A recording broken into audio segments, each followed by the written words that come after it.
Are you ready? Yes.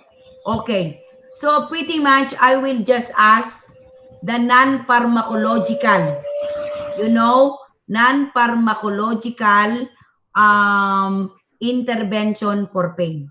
Maybe 1 to 3 or 1 to 5. Okay, because usually I'm doing that one on the day of the exam. So next one. And what I'm doing is I'll go over with the PowerPoint so that you will study. So of course, another question, what are the two groups for pain? The opioid and the non-opioid. You remember?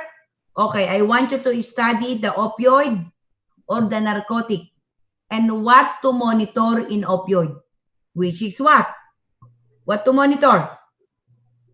Respiration. RR. What is the antidote of morphine sulfate? Naloxone. Narcotin. Naloxone or Naloxone. Narcan. Okay, naloxone or Narcan. Okay, very good. Okay, Yes. next. So give me what? For example, I will ask you a question about Tylenol. Okay, do not give Tylenol to what type of patient? With That patient. nephrotic Liver. Heart disease patient. Liver. Yeah. Okay. All right, very good. And then, do not give aspirin to who? Children. Why? Ryan syndrome. There you go. Congratulations. Okay, Ray syndrome. Okay, Yes. very easy. And then another question, of course, how to assess the pain. Remember the old card? The old card, right? Or you have to ask the patient for the scale, right? Okay. And then, of course, the non-pharmacological, right? And what is PCA? Can you explain the PCA? Patient control analgesic. Yeah, but what is that? The patient can administer his own pain medication. He can never overdose on it because they already have how much he can take at a particular point in time. And so he Okay. can By the use of the pump, right? Yeah. By the use of the IV pump or IV catheter. That's it for chapter 20. That's why I don't see any reason, right? If you are a repeater, this is your opportunity to pass the what? The pharmacology. I don't want to fail anybody. But again, I need to what? I need to, and then be honest. Do not Google the answer. Because I was not born yesterday. I am a teacher back home since right now. Okay, since 24, 23 years old, I'm already a teacher. All right? So, don't ask my age right now. So, pretty much, right, until now, okay, I'm a teacher. I was not born yesterday. I know it's coming from here. I want the answer coming from you, coming from your mind, not from Dr. Google. All right? So, next one. Chapter what? 13. Okay, 13. 13, this one is like a combination of everything, right? Because CNS, right? Treatment for hypertension, treatment combination of everything. Who is vacuuming? Oh my Okay. Vacuum later. Just listen to me. This is what? This is Someone's passionate about that. Okay, next one. Next. So, the question for the chapter 13, I will just ask, because this is a combination of everything, right? I will just ask about, yeah, because this is a neurotransmitter. I don't want to dig with the theoretical, because pharmacology, I want to deal what is the medication. So pretty much, I will ask what is the medication. Yeah, of course, the medication for what? For adrenergic agent, right? So what is the medication? Adrenergic agent. Like, and then also treatment for what? treatment for this one. I just want you to go over with this, what? With this table. With this table. Okay, I will not dig too much on this chapter. Okay, because, of course, albuterol, it's what? Bronchodilator. Right? They are uses in the different scenario. So please, this one, study this particular chart or table. Ephedrine is a vasoconstriction. Yeah, vasoconstriction, the epinephrine, right, for shock. Bronchodilator, roll, for asthma. Cardiac stimulant, it can be the butamine, epinephrine, because sometimes the epi is emergency drug for BTAC and BPIB, emergency drug, right? And of course, the other medication. So please study this chart. Okay, next one.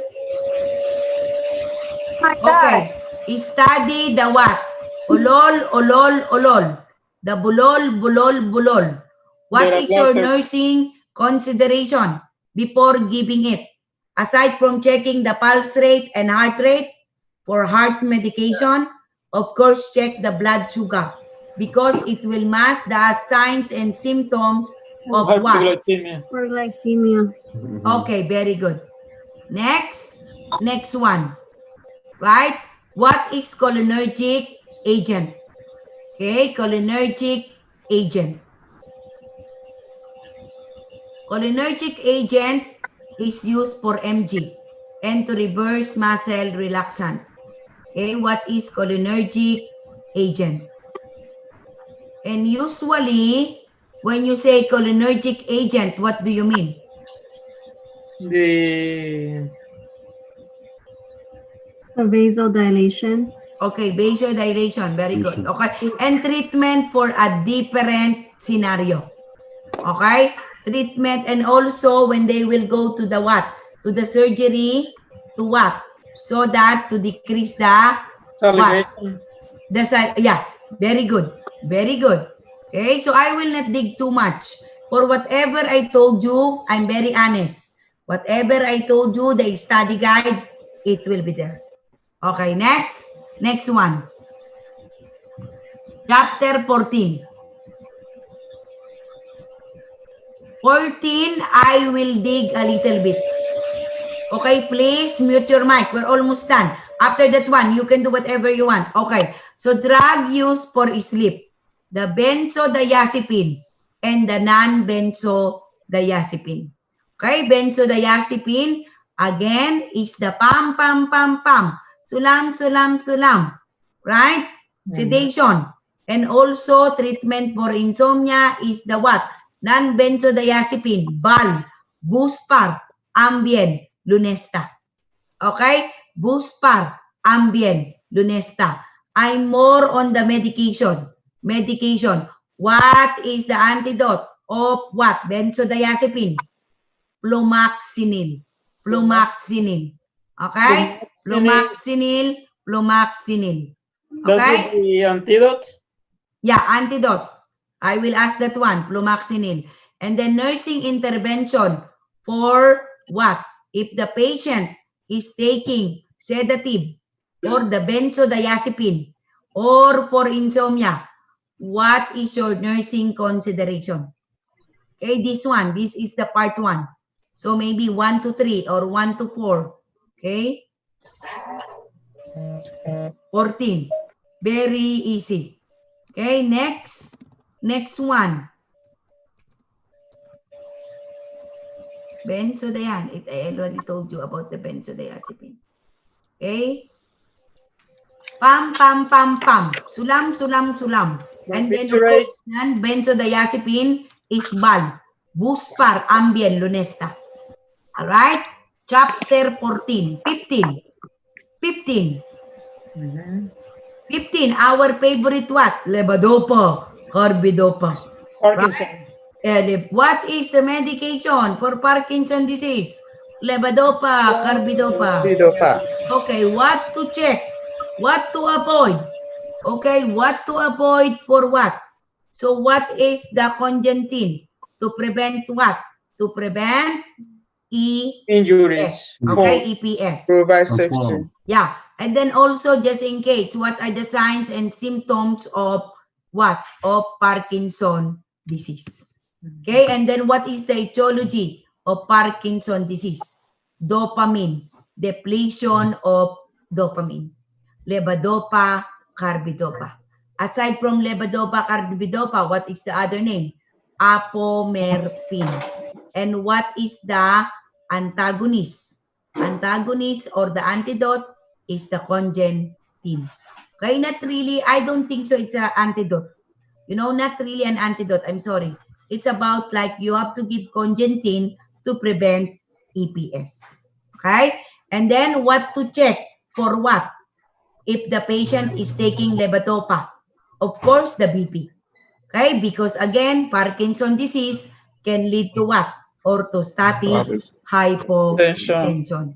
Okay? So, Cinemet, carbidopa, levodopa. Okay, that's it for chapter 15. Next, 19. Again, 19. Seizure medication. Again, my style. When I'm doing my what? My test. Usually, I'm in front of the computer. Of what? In front of the PowerPoint. Okay? So, seizure medication. So, seizure medication is what? To what? Treatment for epilepsy. Okay? And also, another use of seizure medication is manic. Mania. Okay? So, additional, I want you to study also the classification of seizure and, of course, focus on the anticonvulsant therapy. What is the goal of the anticonvulsant therapy? Like Tegretol, this is the answer. What is the goal of action? So, this one. Simply The frequency to of reduce, seizure. that's it. I don't want your what? Your answer coming from Dr. Google. I want coming from you. Okay, clear? Next, how to manage a seizure. Maybe 1 to 3 or 1 to 3. Like a preview. Because I want to focus on the medication. Okay? What is the name of what? What are the non-therapy, non-drug therapy for seizure? Ketogenic diet, surgical intervention, and inflatable vagus nerve stimulator. Okay, I will ask this one. And what will be the drug therapy of seizure? Of course, our favorite what? Tegretol. Right? Our favorite pam. Our favorite what? Dilantin, 10 to 20. Our favorite what? Sarontin. Our favorite Tegretol. Right? Our favorite what? Lyrica, gabapentin, neurontin, lamictal. Right? So we have to mention generic or brand names. Either way. As long as, either, of course, I will appreciate both. Right? Okay. Because for your practice, because you are a student. Levetiracetam or Keppra. Right? I will appreciate. Again, it's your advantage if you're going to memorize both. Okay? Lumina, Lyrica, okay? And so on and so forth. Right? So that will be the chapter what? 19. That's it. Again, in front of the computer, my style is what? My style is usually what?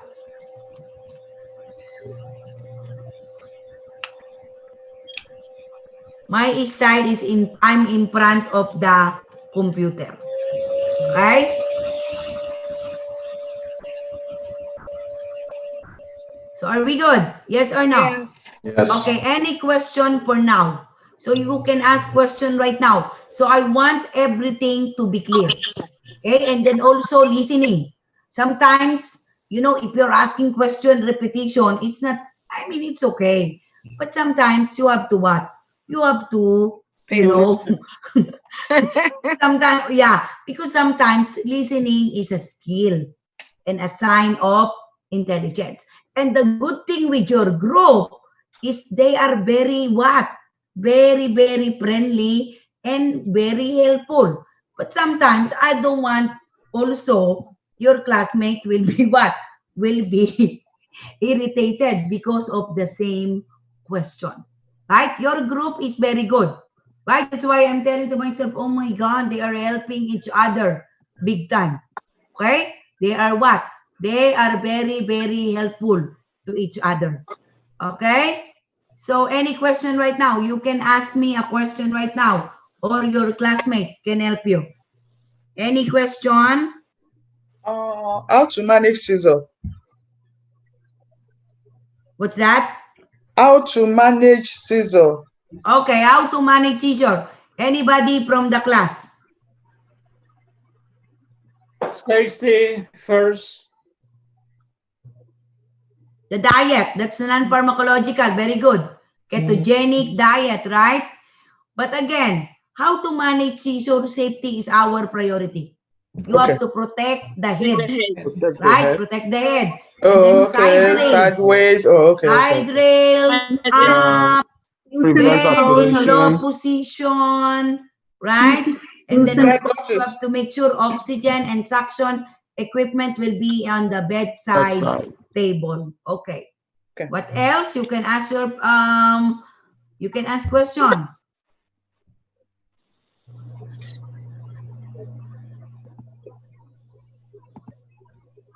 What else? What is cart again? Cart. Old cart. Okay, cart. Oh God. So the Oh. cart C is characteristic. A, alleviating factor. Mhm. A, R, relieving. And T, time. Thank you. Thank you. Thank you. Miss Mary Jane, can you Yeah. go back over the 5 types of diuretics for me? What's that? 5 types of diuretics. Diuretics. Hold on.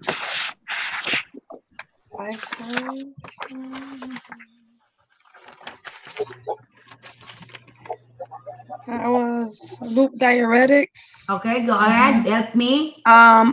aldactone, hydrochloroquine, ICP, mannitol, Mm-hmm. and Very IOP, good. Diamox. For high hope.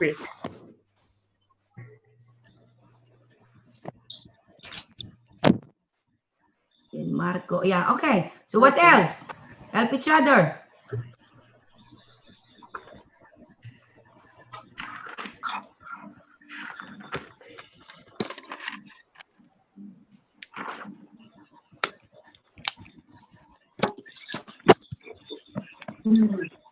You can ask question now. What else?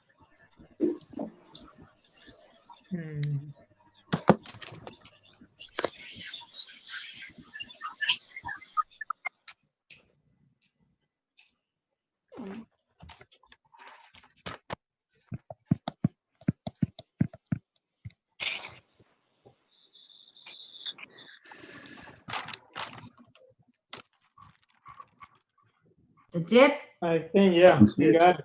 That's it. Okay, hold on. We just That's need it. to. Make sure. Okay. What's that? You have to kind of review, practice more. Yeah, practice. The Yeah. key for everything is practice. Okay, and then repetition. If I were you, the technique, hold on. I will just get your attendance and I will give you a tip. Okay, Miss Mubo. Present. Present. Mr. B is here. Yeah. Miss Benny Maria. Charmaine. Mr. Marco Digia. Can you please say present? Marco?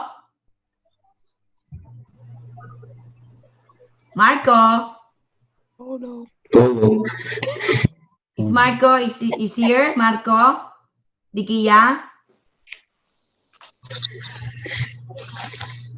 Sounds like a relative.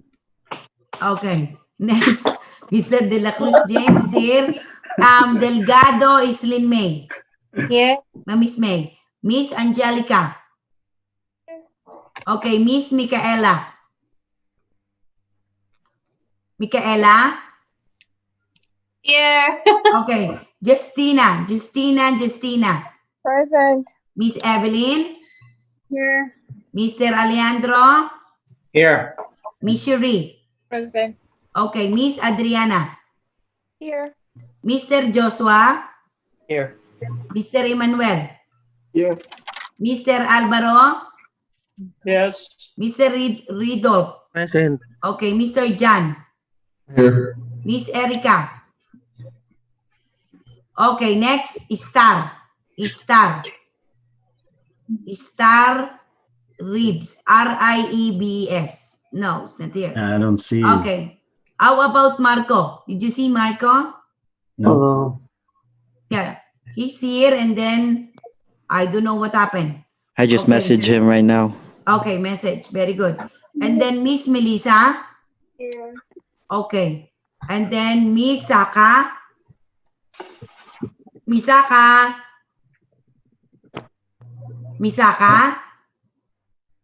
She's on mute. Okay, mute. Yeah. Okay. Mr. J. Santillan. Yes, right here. Okay.